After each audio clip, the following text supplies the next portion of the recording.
রাস্তা। আগে চড়তে হাতি, এখন ফ্লাইওভারের রাস্তা। বদলে যাচ্ছে, সিমও থাকছে, কলকাতার সিম। উঁচু থেকে সার্ভে করছি অনেক অনেক দিন। সেসব গল্প বলবো এবার। 1 2 3।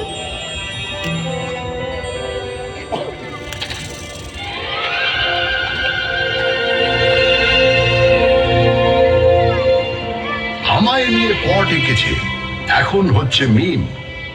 বয়স হলো 300 400 হাজার খানেক থিম।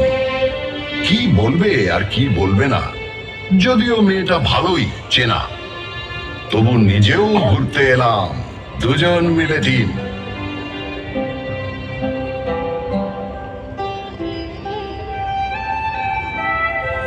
আপনারা এখন যেখানে বসে আছেন, এক সময় সেখানে ঘোরাফেরা করত।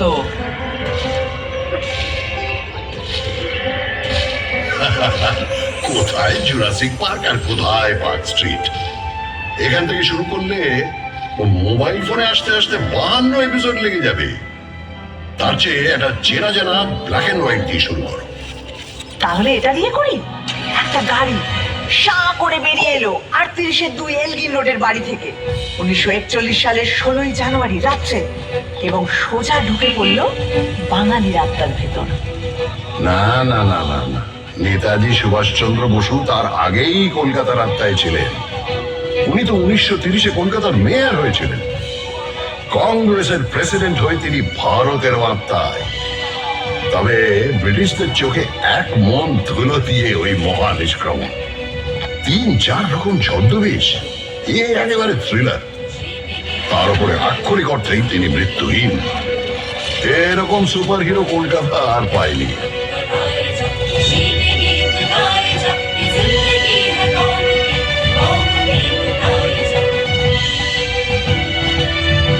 আচ্ছা, কলকাতার সবচেয়ে বড় ভিলেন কি? আমি একজনের কথা বলবো যার কোনো নামই নেই। নামই নেই মানে? 1989 সালে 6 মাস ধরে রাত্রে রাস্তায় শুয়ে থাকা 13 জন গৃহহীন মানুষকে পাথর দিয়ে খুন করে কেউ একজন। মিডিয়া তার নাম দেয় স্টোন ম্যান।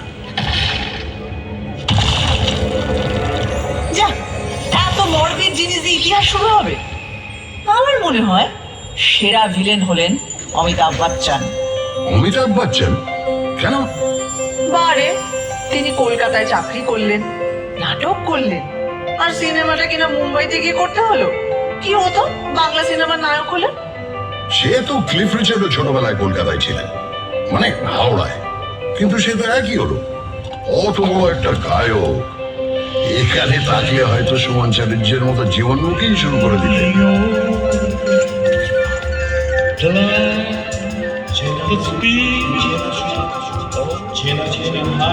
আর পেলে?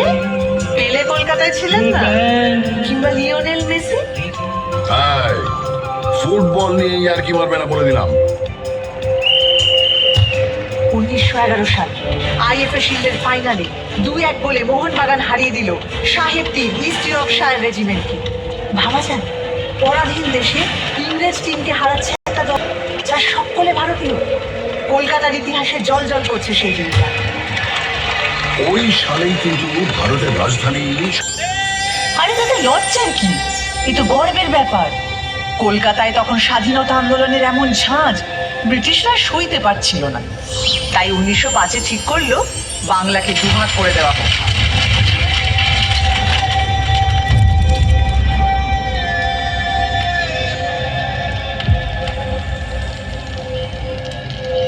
করাতেই হবে। আরে সুরেন্দ্রনাথ ব্যানার্জির নেতৃত্বে এখানেই তো তৈরি হয়েছিল জাতীয়তাবাদী ইন্ডিয়ান অ্যাসোসিয়েশন।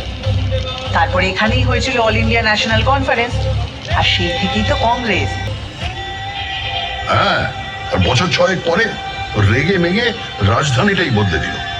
এতেই তো প্রমাণিত হয় তুমি একটা সাংঘাতিক জাগ্রত শহর, প্রতিবাদের শহর। যাকে কিনা ব্যঙ্গ করে একদিন বলা হবে মিছিল নগরী, এমনকি মুমূর্ষ নগরী। আচ্ছা, মুশকিল হলো। পরিতা কি মুশকিল? কলকাতা নিন্দে করলে ক্ষেপে উঠবে, আর কলকাতার প্রশংসা করলে নিজে নিন্দে করতে শুরু করবে, মানে তর্ক লাগাও, তাই না? সে তর্কাতর্কি আমার রক্তে। ভারতে সেন্সরশিপের প্রথম আইন তৈরি হয়েছিল কেন জানো? 1872-এ গিরিশ ঘোষ যখন এই শহরেই তৈরি করলেন ন্যাশনাল থিয়েটার, করে লেখা লিখতেন। আর এখনো লিটল ম্যাগাজিনেরা সমস্ত এস্টাবলিশমেন্টকে নিয়ে সেইভাবেই সমালোচনা করে। সারাদিন প্রতিবাদ, রাগ, অথরিটিকে ব্যঙ্গ, এইগুলো পেটে গজগজ করে বলে কলকাতার লোকের লিভার খারাপ। মোটেই নয়, সব লিভার খারাপ নয়। এই হাওড়া ব্রিজ, সেটা তো ক্যান্টিলিভার, 1943 থেকে দাঁড়িয়ে আছে।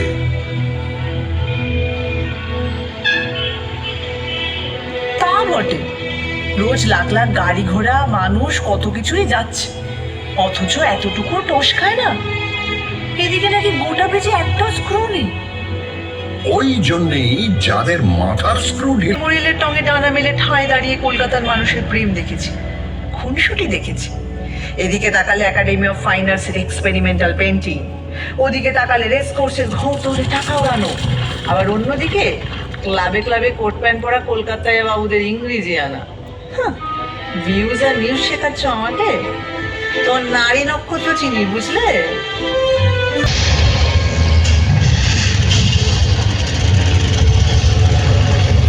কত হাসির তো কিছু নেই, তোমার মুখে তো কম কালির পোঁছ নেই বাবু। ওই দ্বিতীয় বিশ্বযুদ্ধের সময় যখন তোমার রাস্তায় শুয়ে খিদের জ্বালায় শয় শয় লোক মরেছে, আর অন্য লোকেরা তাদের ডিঙিয়ে নির্দ্বিধায় অফিস করেছে, আড্ডা মারতে গেছে, ফ্যান দাও ফ্যান দাও চিৎকার চাপা দিতে দরজা জানলা বন্ধ করে গ্রামাফোনের গান শুনেছে, তখন কোথায় ছিল তোমার প্রতিবাদী ফটর ফটর? দেখো, যা করার অনেকটাই করা হয়নি।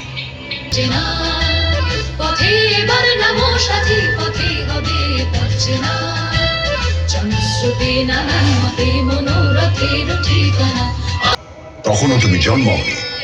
যখন 76-এর মন্বন্তর এসেছিল, সেও তো মানুষেরই তৈরি দুর্ভিক্ষ, ব্রিটিশদের তৈরি দুর্ভিক্ষ।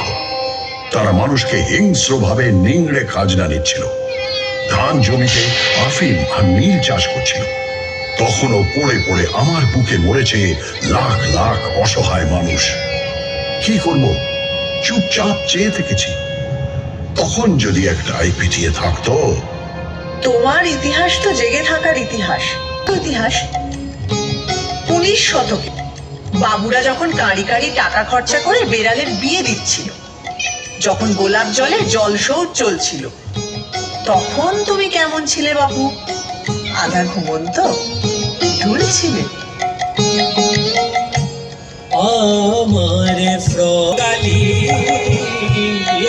আমার ফ্রড করে আমার ফ্রড। কেন? আরে শোভাবাজারের বাবু নবকৃষ্ণ দেব মাদ্রাসা তৈরির জন্য প্রচুর টাকা দিয়েছেন, রাস্তা তৈরি করে দিয়েছেন, সারা দেশ থেকে গায়ক বাজনদার এনে বিশাল সঙ্গীত সম্মেলন করেছেন। আবার পলাশির যুদ্ধের সময় তিনি একটা বড় পার্বণ হিসেবে আমাদের সমাজে প্রতিষ্ঠিত করলেন। এ তো ভারী গোলমেলে ব্যাপার। যে লোক বাংলাকে ইংরেজের হাতে তুলে দিল, সেই লোকই আবার দুর্গাপুজো চালু করলো। একদম। বাংলা ইংরেজদের হাতে কিন্তু যেত না যদি সিরাজউদ্দৌলা 1756 বিশাল বাহিনী নিয়ে আমায় আক্রমণ না করতেন। উনি ইস্ট ইন্ডিয়া কোম্পানির সেনাদের গুঁড়িয়ে না দিলে ইংরেজরা চট করে একজন নবাবের বিরুদ্ধে ওভাবে যুদ্ধে নামতো না। যুদ্ধে নামতো ঠিকই, শুধু প্রপার নাউন গুলো বদলে যেত। ওরা দখল না নিয়ে ছাড়ার জাত নয়।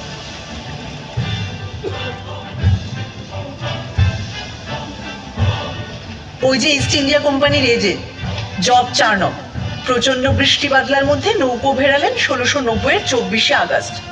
ব্যাস, চাকা গড়াতে শুরু করলো। তোমার ইতিহাসেরও শুরু। ভুল ভুল ভুল, তোমার কথাটা সম্পূর্ণ ভুল।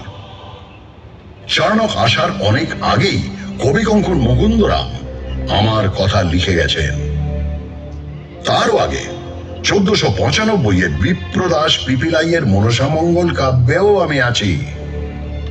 সাবর্ণ রায়চৌধুরীদের পরিবার ব্রিটিশরা আসার অনেক আগে থেকেই কলকাতার জমিদার ছিলেন, তাই ইতিহাসটা ওখান থেকে শুরু নয়। যদি ব্রিটিশরা পাশে না দাঁড়াতো। কি হাবিজাবি বকছো? মনে রেখো, শহীদ ক্ষুদিরাম বসুর মরদেহ তোমার রাস্তা দিয়ে নিয়ে যাওয়ার সময় হাজার হাজার লোক ফুল ছুঁড়েছে। তোমার রাইটার্স বিল্ডিং এ অত্যাচারী ব্রিটিশকে গুলি করার পর আত্মঘাতী হয়েছেন বিনয়, বাদল, দীনেশ। তোমার এক বিখ্যাত ব্যারিস্টার চিত্তরঞ্জন দাস, যার কাপড় কেচে আসতো প্যারিস থেকে, নিজের সব ইউরোপীয় পোশাক পুড়িয়ে দিয়ে খাদি ধারণ করেছিলেন। আর তিনি আলিপুর বোমা মামলায় যাকে ছাড়িয়ে এনেছিলেন, সেই অরবিন্দ ঘোষ তো ছিলেন poet of patriotism. East India কোম্পানির দুটো যুদ্ধ জয়ের জন্য কমান্ডার ডেভিড অক্টনারির স্মরণে 1969 কিনা তার নাম বদলে করে দেওয়া হলো শহীদ মিনার। উৎসর্গ করা হলো ভারতের স্বাধীনতার যুদ্ধে শহীদদের উদ্দেশ্যে। তবে অত রাগের চাষ পরে দায়িত্ব নিয়ে একেবারে নতুন রূপ দিয়েছিলেন এই বাঘ, আশুতোষ মুখোপাধ্যায়। আর সিংহ? হ্যাঁ, সিংহ তো ছিল, কালী প্রসন্ন সিংহ, যিনি এক হাতে অনুবাদ করেছেন মহাভারত আর অন্য হাতে আমায় নিয়ে লিখেছেন হুতম পেঁচার নকশা। আচ্ছা, বাঘ সিংহ তো বুঝলাম, আর গন্ডার? হ্যাঁ, গন্ডারও আছে। গন্ডার হচ্ছে তারা যাদের চামড়া ভেদ করে কলকাতার অবিশ্বাস্য মনীষীদের কথাগুলো ঢোকেইনি। রামমোহন রায় তাদের কাছে পাটকেল খেয়েছেন, আর বিদ্যাসাগরকে নিয়ে তো ব্যঙ্গ করে গান বেঁধে ঘুরে ঘুরেও গিয়েছেন তারা। এগুলো বরং প্রমাণ করে ওরা সময়ের চেয়ে কত এগিয়ে ছিলেন। বিবেকানন্দকে শুনতে হয়েছে তিনি নাকি সন্ন্যাসীই নন।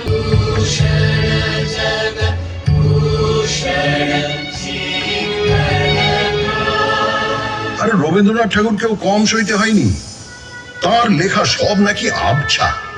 আর তিনি শান্তিনিকেতন স্থাপন করেছেন হাবিজাবি উদ্দেশ্য নিয়ে। কিন্তু তার নোবেল প্রাইজ এখনো আমার অহংকারের প্রথম, because of his profoundly sensitive, fresh and beautiful verse. প্রথম ভারতীয় নোবেল পেলেন। সত্যি ভাবা যায় না, বলো? একটা শহর থেকে 6 জন নোবেল লরিয়েট, এবং 5টা আলাদা ক্ষেত্রে কাজের জন্য। 1902 পেয়েছেন রোনাল্ড রস চিকিৎসাবিদ্যার জন্য। 1930 ফিজিক্সে নোবেল পেলেন সিভি রমন। 1979 মাদার টেরেসা পেলেন নোবেল শান্তি পুরস্কার। 1998 পেলেন অমর্ত্য সেন ইকোনমিক্সে। আবারও 2000। হয়তো আর শেষ কথা নয়, নোবেল পাননি তো কি হয়েছে? আমার আকাশে জ্বলজ্বল করছেন বিজ্ঞানী জগদীশ চন্দ্র বসু, যিনি উদ্ভিদ বিদ্যা থেকে রেডিও আবিষ্কার অব্দি ছড়িয়ে দিয়েছেন নিজের প্রতিভা। আচার্য প্রফুল্ল চন্দ্র রায়, যিনি 1857 সালে কলকাতা এলো মরা ফেরার হুজুগ। কেউ বলল এবছর যত লোক মারা গেছে তারা সবাই কালী পুজোর রাতে ফিরে আসবে। কেউ বলল না না না না না, গত 10 বছরে যত লোক মারা গেছে তারা সবাই 15ই কার্তিক ফিরে আসবে। সারা শহরে হইচই পড়ে গেল। প্রচুর লোক অপেক্ষা করতে লাগলো তাদের মৃত আত্মীয়দের জন্য। গানও বাঁধা হলো, মরা মানুষ ফিরে এসেছে, দেখে এলাম রানাঘাটে ভাসতে ভাসতে আসতেছে, গলা সরু পেট মোটা, জল খেয়ে হয়েছে সোঁটা, ইত্যাদি ইত্যাদি। হ্যাঁ, কিন্তু 1979 হুজুগটাও খারাপ নয়। আমেরিকার কেউ হেলমেট পরে সারাদিন ঘুরত।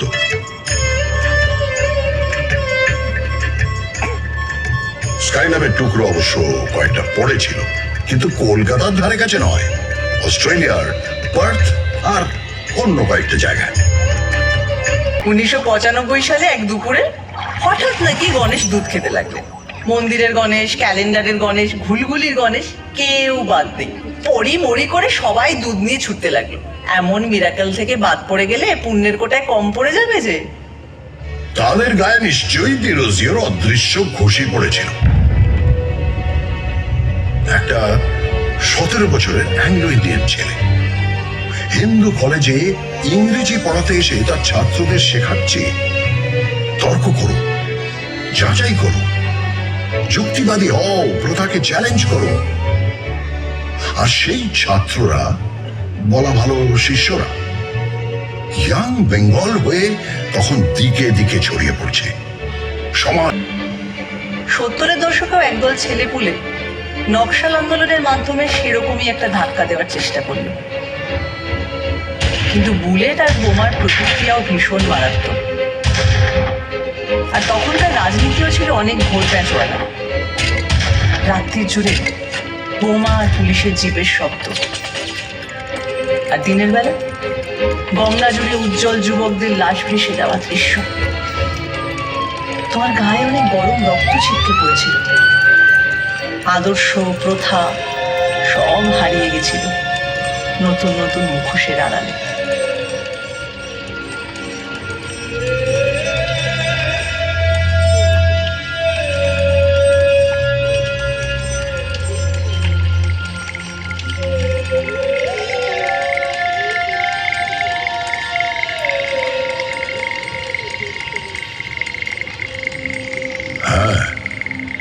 নকশাল আন্দোলন নিয়ে কারো আছে আতঙ্ক। এমন একটা কাজ করলো যা না থাকলে বেঙ্গল রেনেসাই হতো না।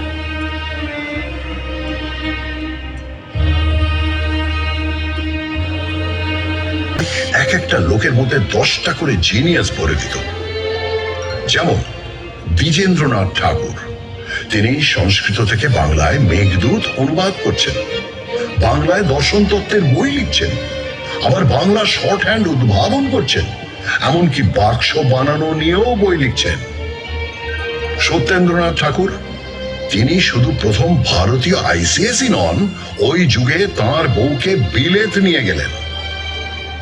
এবার বলি জ্যোতিরিন্দ্রনাথ ঠাকুরের কথা।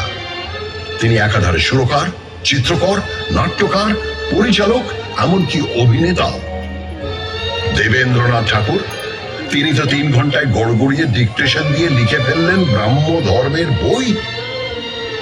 গগনেন্দ্রনাথ অসামান্য চিত্রকর, কার্টুনও আঁকছেন, ছবিতে কিউবিস্ট ভাবও আনছেন। আর অবনীন্দ্রনাথ ঠাকুর, তাঁর আঁকা ছবি আর লেখা গল্প, এই দুই বাংলা সংস্কৃতির বিস্ময়। বাংলা শিশু সাহিত্যের কাঠামো করে দিচ্ছেন, বাচ্চাদের পত্রিকা বের করছেন, আবার হাফটোন প্রিন্টিং এ আশ্চর্য আবিষ্কার করে বিপ্লব এনে দিচ্ছেন। তার ছেলে সুকুমার রায় খেয়াল রসের গদ্যে পদ্যে তাক লাগিয়ে দিচ্ছেন, আবার ননসেন্স ক্লাবে প্লেটো বা তুর্গেনেভ নিয়ে কথাও বলছেন। এরা বোধ হয় প্রাচ্য পাশ্চাত্যের গুণগুলোকে একটা গেলাসে গুলে সকালে উঠেই খেয়ে নিতেন। হ্যাঁ, ঠিক বলেছ। এই মিলিজুলিটা আমাদের চিরকাল আছে। 1835-এ মেডিকেল কলেজও তো স্থাপিত হয় এখানকার লোককে পাশ্চাত্য ডাক্তারি রীতিতে শিক্ষিত করে তোলার জন্য। আবার তার ছবির মধ্যে খুঁজে পেত খাঁটি ভারতীয়ত্ব। এই মিশেল, এই আহরণ হজম করার ক্ষমতা, হে জিনিস আমার মজ্জায়। ঠিক বলেছ। সত্যজিৎ রায় প্রাচ্য ও পাশ্চাত্যকে সমান মুগ্ধ করেছেন, আর এই জন্যই 1992 সালে তিনি পেলেন লাইফ টাইম অ্যাচিভমেন্ট অস্কার পুরস্কার।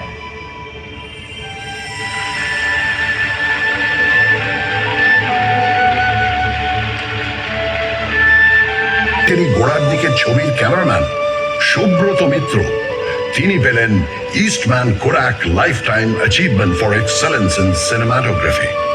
অদ্ভুত, সুব্রত মিত্র পৃথিবীর এক সেরা ক্যামেরাম্যান, কিন্তু তার নামটা সেভাবে প্রচারই পেল না। হ্যাঁ, বলবো নয় বা কেন, কলকাতার মানুষ যেমন জয়ীকে নিয়ে নাচানাচি করে, তেমনি তথাকথিত পরাজিতকেও তার মূল্য দিতে জানে।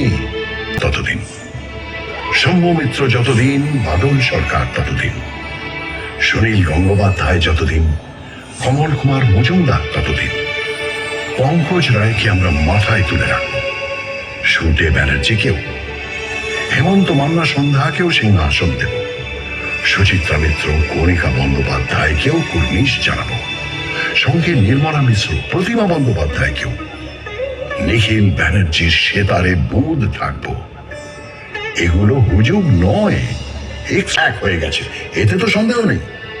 এতেও সন্দেহ নেই যে এই উদ্বাস্তুদের যথোচিত সম্মান দিয়ে তাদের থাকা খাওয়ার সংগ্রামে পাশে দাঁড়ানোর কাজ করেছিল বলে বাম রাজনীতি একসময় অনেকখানি মিশে গিয়েছিল আমার ডিএনএতে।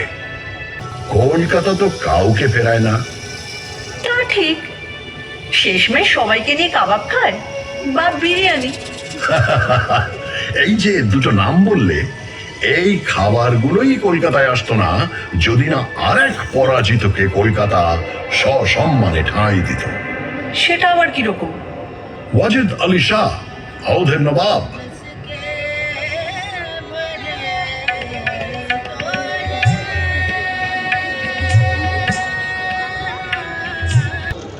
তার মূলে ওই অগৌরবের নির্বাসন। জীবনের ধন কিছুই যাবে না ফেলা, কলকাতা এটা জানে, এই তার রেলা।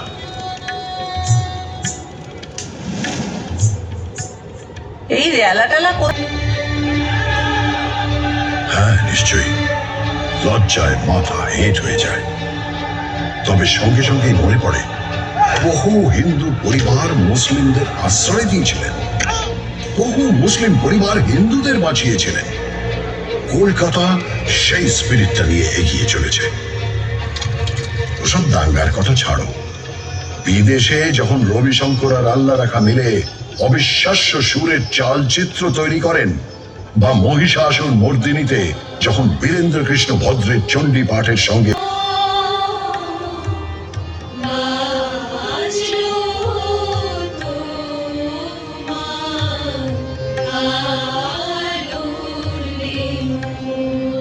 সেনের আসার নামই নেই, সবাই অস্থির অধৈর্য। হঠাৎ সবাই শুনতে পেল হিয়ার আই অ্যাম।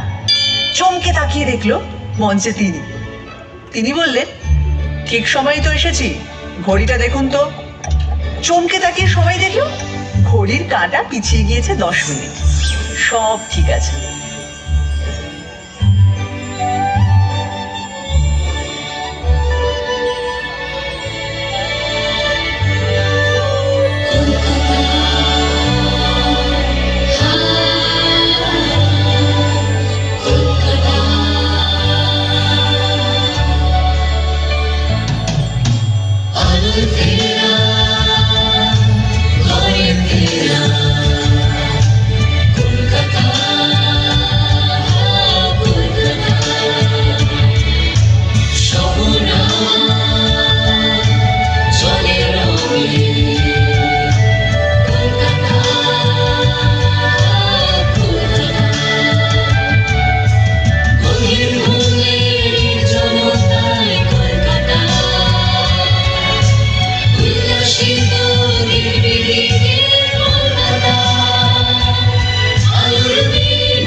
দেখা বাকি আছে।